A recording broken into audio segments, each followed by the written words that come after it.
16 ئۆکتۆبەرە ڕۆژێکی تاڵە لە مێژووی ڕزگاری خوازی گەلی کوردستاندا. بەڵام نە ئەو ڕۆژە و نە ڕۆژانی دیکەی پڕ لە نەهامەتی مێژووی گەلەکەمان بێسەرەتا و دابڕاونین لە پێش و پاش ئەو قۆناغانە و هۆکاری خۆیی و دەرەکیان هەیە. هاتنی داعش زەمینەیەکی خۆش کرد کە کەرکووک و ناوچە دابڕاوەکان بەبێ جەنگ و خوێنڕشتن بگەڕێنەوە سەر خاکی نیشتیمان و بە خوێن و ئارەقەی پێشمەرگە و خەڵکی کوردستان ئەو گەڕانەوەیە چەسپێنرا. بەڵام چاوچنۆکی سیاسیەکانی کوردستان لە بەتاڵانبردنی سامانی کەرکووک و دزینی سامانەکەی جارێکی تر ململانەی حیزبی گەرم کردەوە کە نەک هەر ناوچە ئازادکراوەکان بەگشتی و کەرکووک بە تایبەتی لە هەر خزمەتگوزاریەک فرامۆش کرا، بەڵکو و جارێکی تر خووە ناپەسەندەکەی نێوان دەسەڵاتدارانی زیندوو کردەوە لەوەی پەلکێشی نەیارانی ئەزموونەکەی بکەن بۆ یەکلاکردنەوەی کێشەکان و دوجار زیانگەیاندن بە کۆی خەڵکی کوردستان.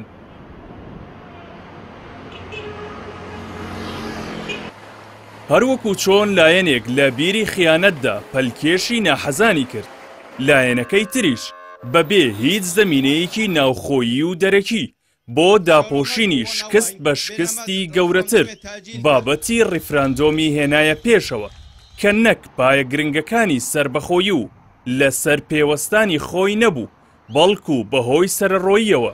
نەوتی هەرێمیان فرۆشت و پارەکەی ون کرا و بودجەی عێراق و موچەی موچەخۆران کرانە قوربانی و قەیرانێکی کەمەرشکێنیان ڕوبەڕووی گەلی کوردستان کردبووەوە. بەر لە 16 ئۆکتۆبەر کوردستان خاوەنی بنەماکانی دەوڵەتداری لە سیاسەت و ئابووری و هێز و دیبلۆماسیەتی سەرکەوتوودا نەبوو، خاوەنی بنەما دیموکراسیەکان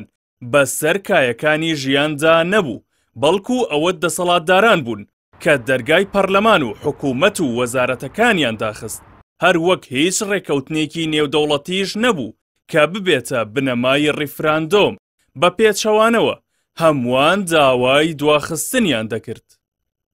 بەڵام ئەنجامدانی ڕیفراندۆم لە 25 ئەیلول زەمینەی لەباری بۆ 16 ئۆکتۆبەر ساز کرد و هیچ پشتیوانیەکیش لە ئارادا نەبوو کە پێشتر بانگەشەی بۆ دەکرا کە گوایە لەلایەن ئیسرائیل و سەرۆک ترامپەوە بەڵێنیان پێدرا بوو ئەنجامەکانی ڕیفراندۆم قبوڵ بکرێن. ململانەی دوولایەنی دەسەڵاتداری هەرێم لە 30 ساڵی ڕابردوودا نەهامەتی کەمەرشکێنی بۆ گەلەکەمان تۆمار کردووە، هەر لە تاڵانبردنی سامانەکەی و شەڕی ناوخۆ و پەلکێشکردنی تورکیا و ئێران بۆ یەکلاییکردنەوەی ململانەکان و دوجار بێهێزکردنی هەرێمەکە و ناشرینکردنی لە ناوە و دەرەوەدا هیچ حورمەتێکی بۆ ئەزموونەکەی نەهێشتوەتەوە و داهاتووی تاریک و بێهێز کردووە کە بەبێ گۆڕانکاری لە دەسەڵات و گێڕانەوەی سەروەری بۆ دەستگاکانی یاسادانان و دادوەری و ڕاپەڕاندن و